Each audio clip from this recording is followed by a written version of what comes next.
Good morning. Welcome to the channel. If this is your first time here, hello. If you're coming back, hello also. I'm on episode 13 of Can an Album Be Written, and we are working on a song called Breath. One, two, three.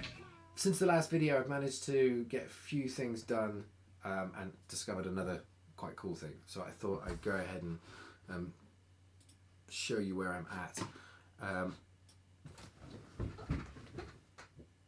I essentially,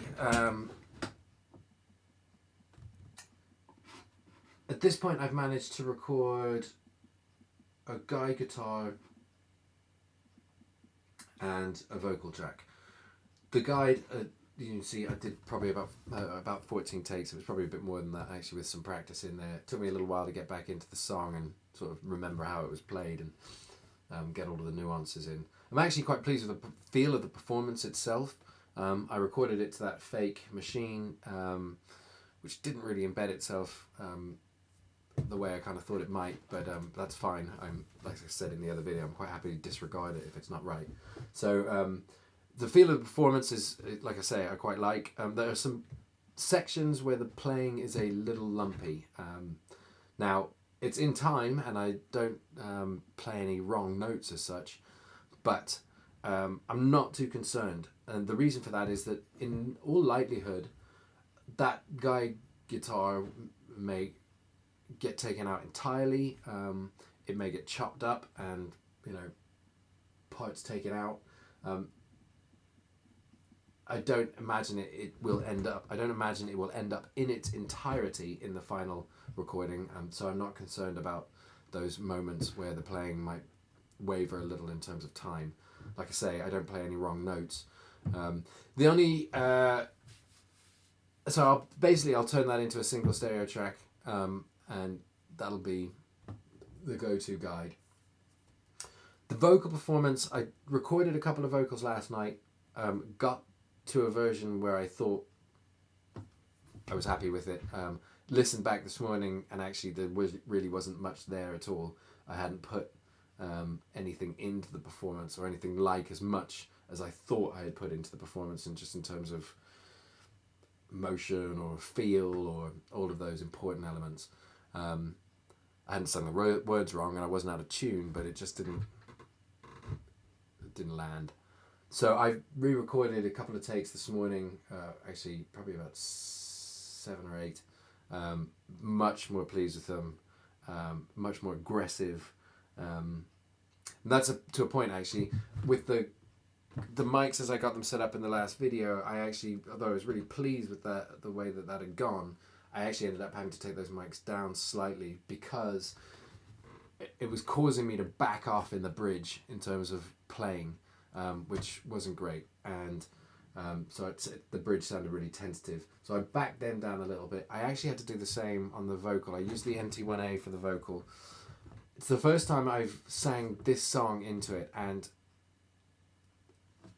the detail and the depth of the signal that I'm getting from that mic in comparison to either the Focusrite condenser mic that I was using in the past, or equally the SM57, is quite startling. And this song, probably more than anything I've done so far, it pushes my vocal chops, for whatever they are, quite hard. It requires me to actually sing quite a lot, which might sound strange, but it does. And so it may be that is some of what I'm hearing, because I'm pushing my vocal performance quite hard to get the kind of take I want. But I think it is the mic, really. There's a lot of character there. It means that I'm sure I'm not going to be able to use the sort of preset EQs that I've used in the past on my vocals. So it's going to require some work, I think, to get the take where it should be sonically in the mix. Or just the track itself. But I mean, I'm really pleased with it. I like the way it comes through. I like the character that's in it. So what I'm going to do for the rest of this video, I'll come back to you once I've done the work. But I'm just going to do a quick playback once I've had a chance to bounce the tracks down and work on the EQ to a certain extent, and do a little playback on what those sound like, and that'll be that. Another thing that I forgot to mention, the producer drum kits. I touched on this discovery in the last video, but I didn't realise what I really had. As I said, that fake machine probably is not going to last in this particular recording. It didn't really find a home. So, but what I have discovered with the producer tracks is actually you get a bundle of mic emulations in there, which is amazing. So I've got overheads, kick in, kick out, snare top, snare bottom, hi-hat, tom high, tom mid, tom low, and then tambourine, shaker and hand claps, as well as a selection of bus tracks. So in the tracks, it looks like this. That's amazing. I have yet to work out how all of these busing is working, what's going where. You can see though that there's a lot going on these in terms of effects and EQ and yeah, a whole bunch. So I'm really excited about the way I recorded the drums for the Credence. I played them essentially on the MIDI controller keyboard here, and then built them up. So played the snare drum, like literally just bit by bit. I'm hoping to do the same thing here, and it's going to be really interesting because the that combined with the velocity controls on the keyboard should actually give a decent it's going to sound like a drum. I'm not suggesting for a moment it's going to sound like real drums, but at least this gets that little bit closer. I'm really happy discovery. I'm a little bit intimidated by all of it, if I'm honest, but I'll do the research, find out what it all means, and let you know how it goes.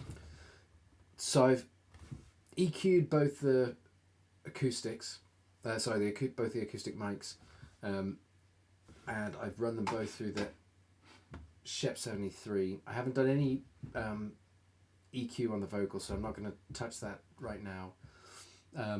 Just going to listen through to the guitars and wrap this up. So essentially I'll do the NT1A first, and I should probably put a disclaimer in here. I am by no means suggesting that what I am doing is the thing that other people should follow along. I'm just showing you what I've done, what I think sounds good, and just my own method of doing things. Like I say, I claim no expertise here, but what we've got is the NT1A that's running on just the left channel. I have put a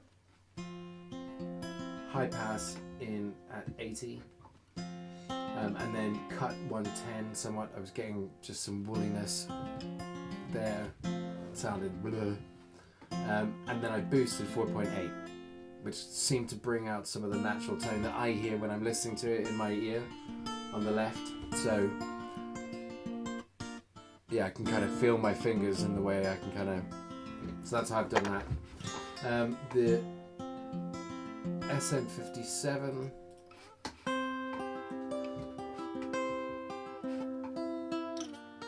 so I kind of wanted this a little bit softer, if that makes sense. Cut the bass at 220 because again I was getting some there. I've left the mids at 1.6 but boosted them quite a bit and left the high flat. However, I have pulled the input down somewhat and boosted the output because I had an imbalance in the two tracks stereo wise, which you can probably see in the tracks here. So it's an imbalance in volume, which I've corrected by doing that. So that's the two guitars.